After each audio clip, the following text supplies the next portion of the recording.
guys! Welcome to my vlog. May hawak ba kayo mga papel dyan? Pwes, huwag nyo munang itatapon. Dahil sa vlog na to, tuturuan ko kayo kung paano gumawa ng paper crane origami.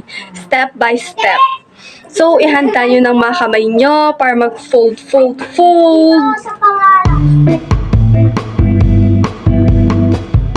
Ang unang step natin ay itutupi natin siya ng pa-triangle at gugupitin ng excess na papel sa baba.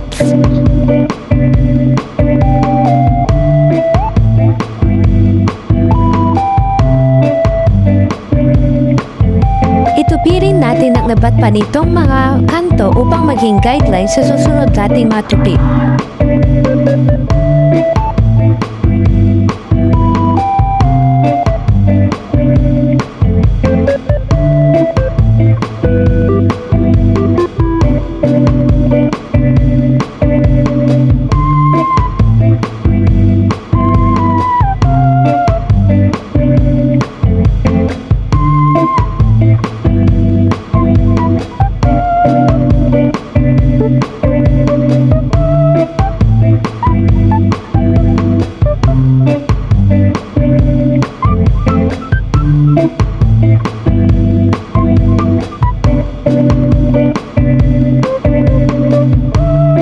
Mga linyang ginawa mo, itulak mo ang mga gilid papasok hanggang sa maging isang maliit na square na may 4 na flaps.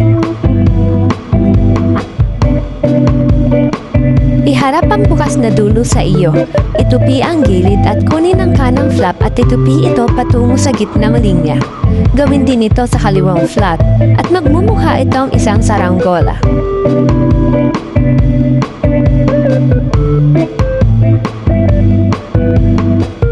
Gawin din ito sa kabilang bahagi at pagpantayin ang kaninang tupi sa ngayon upang maayos mong magagawa ang iyong paper crane.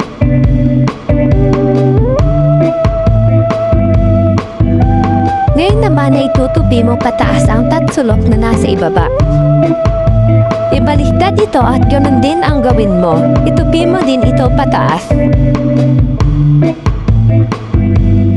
Buksan ng mga tuping ginawa mo sa step na to at itaas ang unang layer ng papel mula sa ibaba at dahang-dahang i-flatten ito hanggang sa maging isang mahabang diamond shape. Baliktad din ang iyong papel at gawin din ang parehong proseso sa kabila.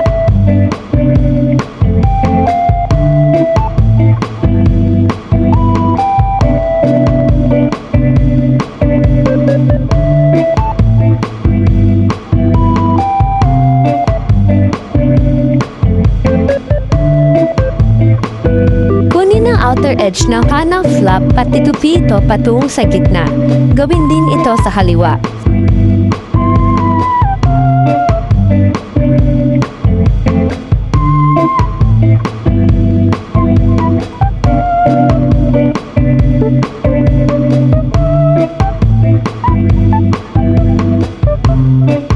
Baligtadin ang papel at ulitin ito.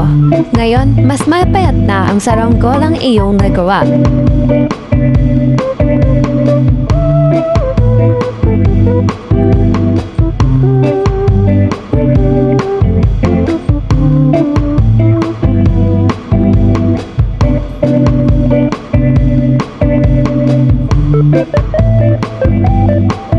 Ibuka ito at itupi ang kabilang dulo sa kabilang dulo.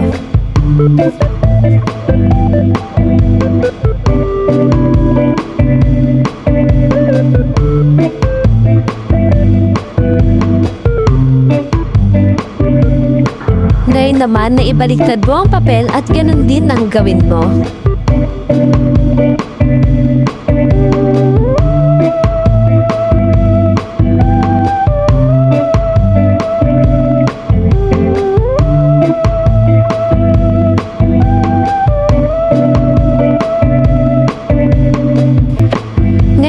Ay itupi ang dalawang bahagi na ito upang magsilbing pakpak ng ating gagawing paper crane. Ngayon naman, ipa-slant mo ang dalawang bahagi na ito. At sa dulo na napili mong leeg ng ibon, ay itupi mo ang maliit na bahagi papaba upang maging silbing tuka ng ating paper crane.